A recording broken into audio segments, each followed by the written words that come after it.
Shalom, shalom, frères et sœurs. Que Dieu vous bénisse abondamment. Aujourd'hui, c'est moi qui vous apporte le pain quotidien, ce pain croustillant. Donc, le thème du mois, l'amour est force. Sur la base d'un Corinthiens chapitre 13, verset 13. Thème de la semaine, définir l'amour. Thème du jour, l'amour est habillement. Merveilleux thème. Notre texte de méditation, c'est Colossiens chapitre 3, verset 14. Je lis la parole du Seigneur. Et par-dessus tout cela, revêtez-vous de l'amour qui est le lien par excellence. Ça, c'est la Bible Semeur. Dans Louis II, il est dit qui est le lien de la perfection. J'ai trouvé une autre version, c'est la Bible Parole vivante. Je lis la parole du Seigneur. Et par-dessus tout, mettez l'amour, ce lien qui vous permettra d'être parfaitement unis. Waouh! Donc, dans ce passage, il s'agit de Paul. Paul qui est en prison à Rome, qui n'est jamais allé à Colosse. Colosse qui se situe à 200 km à l'est d'Éphèse et Colosse qui se situe en Turquie. Paul n'est jamais allé à Colosse. Et il adresse cette lettre aux Colossiens. Pourquoi? Parce que quand Paul était à Éphèse, il a converti Epaphras. Et Epaphras était de Colosse. Et lui, il tenait à cœur, il voulait transmettre l'évangile dans son pays. Et Paul a adressé cette lettre à Colosse parce que Colosse était une ville qui était essentiellement païenne et les personnes ne connaissaient pas le vrai Jésus. Donc, quand il envoyait cette lettre, c'était pour leur parler de la nouvelle vie en Christ, cette communion avec Christ qui transforme la vie d'un croyant. On va remonter au verset 13. Le verset 13 qui parle, pour comprendre le verset 14, qui dit « Supportez-vous les uns les autres, pardonnez-vous les uns les autres. » Donc, on voit que c'est important pour Dieu le pardon. Parce que quand on aime, l'amour est la base de tout. Quand on aime, on va pardonner. Quand Dieu nous dit, dans le verset 13, « Supportez-vous », nous devons nous supporter en nous aimant, en montrant un esprit de patience, comme l'a souvent montré Jésus-Christ envers ses disciples. Nous savons très bien que quand on nous a fait du mal, quand on nous attaque, c'est vrai, effectivement, c'est difficile, c'est un réel sujet de plainte.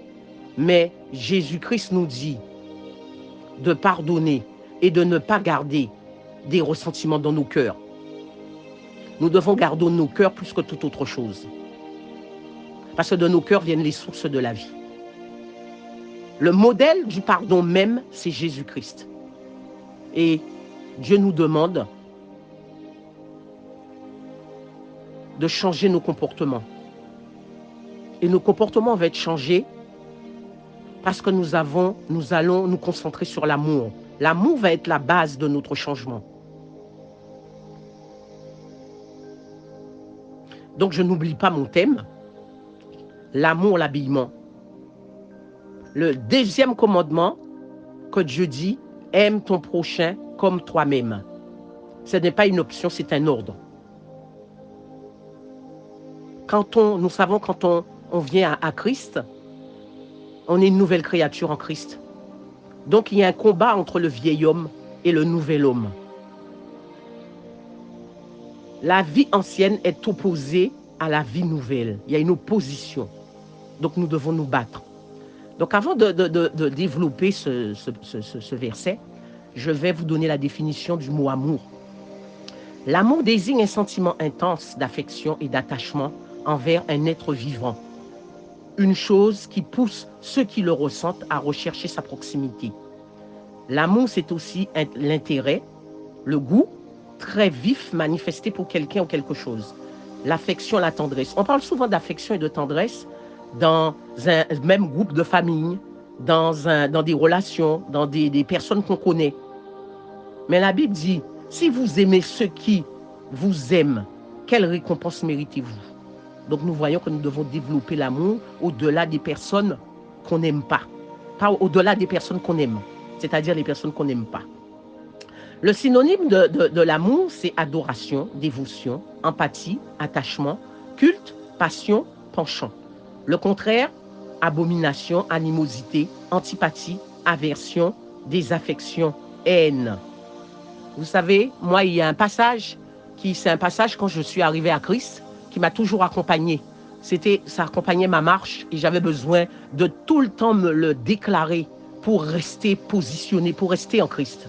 Et ce passage, qui est pour moi la base de la Bible, c'est Jean 3,16 qui dit « Dieu a tant aimé le monde qu'il a donné son Fils unique Jésus-Christ, afin que quiconque croit en lui ne périsse pas et qu'il ait la vie éternelle. » Waouh, quel merveilleux passage. La base de l'amour, la base de la Bible, c'est l'amour. Jésus est amour. Et j'ai cherché, parce que ça m'a amusé un peu, dans la Bible, il y a des versions où il y a plus de 510 fois le mot amour. Il y a d'autres versions, c'est 310 fois, d'autres versions, c'est 438 fois. C'est pour vous montrer comment l'amour est important pour Dieu. Parce que la Bible parle beaucoup de l'amour. La mission de Jésus, la mission du Fils de l'homme est entièrement motivée par l'amour suprême de Dieu pour un monde méchant, un monde pécheur. Le sacrifice de Jésus à la croix de Golgotha, c'est un sacrifice d'amour. Il a sacrifié sa vie pour nous sauver. Et lui-même, quand il est venu en mission, il a dit « Je suis venu non pour juger le monde, mais pour sauver le monde. » Waouh! Quel amour inconditionnel! Waouh, waouh, waouh, waouh, waouh! Les entrailles de la miséricorde de Jésus est mise en mouvement par l'amour. L'amour, je dis, est primordial. L'amour est la base de tout. Dans 1 Corinthiens 13, verset 13, il est écrit « Ces trois choses demeurent, la foi, l'espérance et l'amour. Et la plus grande de ces choses, c'est l'amour, encore l'amour qui triomphe. Revêt-toi de l'amour, ce lien de perfection. Habille-toi de l'amour, c'est ce qui est agréable à Dieu. » Dans 1 Pierre, chapitre 4, verset 8, il est écrit, parole du Seigneur, « Ayez surtout un profond amour. » D'autres versions disent un ardent amour, les uns pour les autres, car l'amour couvre une multitude de péchés. Et j'ai aimé la version Sommer qui dit que l'amour garde le silence sur un grand nombre de péchés. Waouh! L'amour détruit tous les maux MAUX. Courons maintenant, allons chercher l'amour, parce que Dieu le donne gratuitement. L'amour est une personne. L'amour, c'est qui? C'est Jésus, la nature même de Dieu. Jésus est amour. Il nous a laissé son amour pour que nous l'imitions, pour que nous fassions comme lui. Et on voit même dans Galates 5, 22, Galates parle du fruit de l'esprit et il décline plusieurs autres fruits. Mais quand il parle du fruit de l'esprit, au singulier, il parle de l'amour. De l'amour va découler, je l'avais déjà dit, la paix, la joie, la patience, tout le reste. Mais d'abord, nous devons rechercher l'amour. Nous devons nous revêtir de l'amour. L'amour est aussi une semence. Si tu sèmes de l'amour, tu récolteras de l'amour. Même si ce ne sont pas les personnes à qui tu as donné l'amour qui vont te le rendre, mais Dieu voit tout dans le secret. L'amour est aussi un cadeau de Dieu, un cadeau gratuit. Il faut demander l'amour à Dieu. C'est important, il faut lui demander. Je reviens, je dis l'amour, c'est la base de tout. C'est le caractère le plus grand, caractère de tous ceux qui appartiennent à Dieu par la foi en Christ. Nous devons nous laisser diriger par l'Esprit et non par les désirs humains. Ah, l'amour, c'est merveilleux. Comment ne pas aimer? Quand Dieu nous parle, nous devons aimer. Et je reviens à mon thème encore, qui est L'amour est habillement. Waouh! L'amour est un manteau. Je vais vous expliquer. L'amour, quand on le prend, il devient notre manteau. Notre peau est notre chair est notre première peau, mais notre manteau est notre deuxième peau. Vous savez qu'un manteau se met et s'enlève. Ce que je veux dire par là. L'amour est ce manteau que tu dois décider chaque matin de revêtir. Parce que ce manteau, si tu ne la prends pas, si tu ne prends pas la décision de la mettre, tu ne pourras pas être amour. C'est un choix. Se revêtir de ce manteau, c'est un choix. C'est un positionnement. C'est une décision.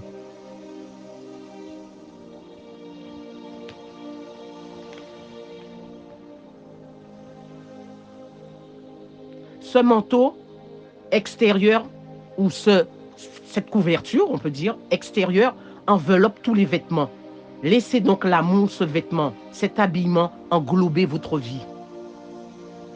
Toi qui m'écoutes, investis-toi dans l'amour. C'est un investissement sur du long terme. C'est un investissement à vie. L'amour est une source de la bonté positive. Cet amour est un don de soi dans l'accomplissement de tout ce que Dieu exige.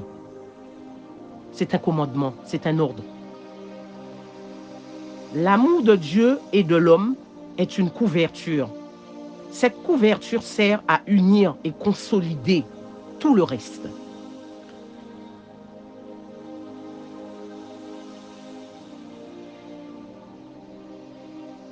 Comment faire? Parce qu'on parle d'amour, mais comment faire?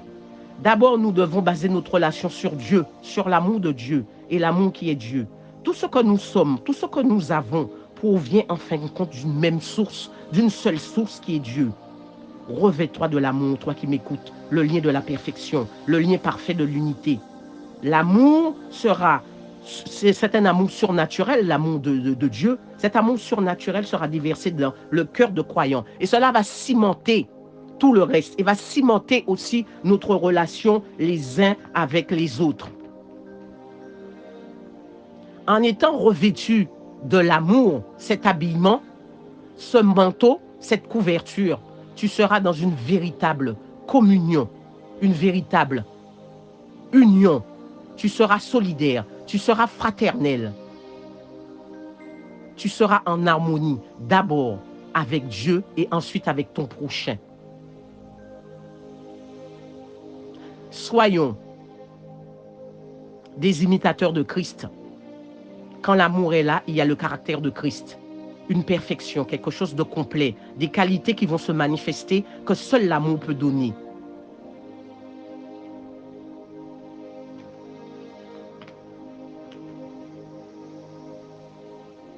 L'amour est maintenant déclaré comme l'attribut le plus important du chrétien. Cet amour va jaillir de la foi.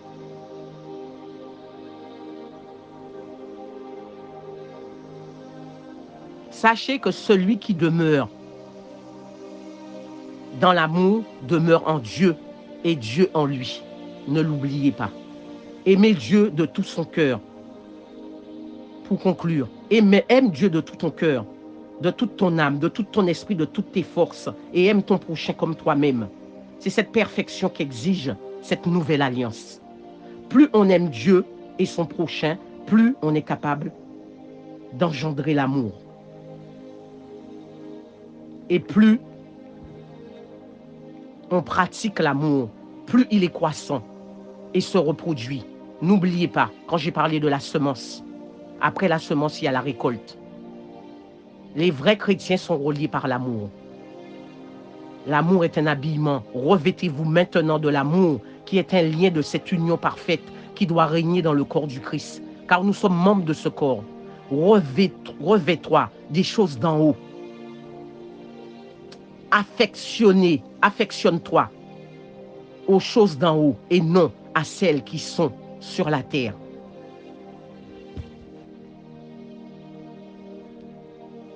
L'amour ne va pas te limiter, au contraire, des opportunités, des portes vont s'ouvrir pour toi. Aimons-nous vivants pendant qu'il est encore temps. Laissons le Saint-Esprit faire. Le Saint-Esprit est puissant. Laissons-le agir. N'oublions pas, l'amour est la porte et la foi est la clé.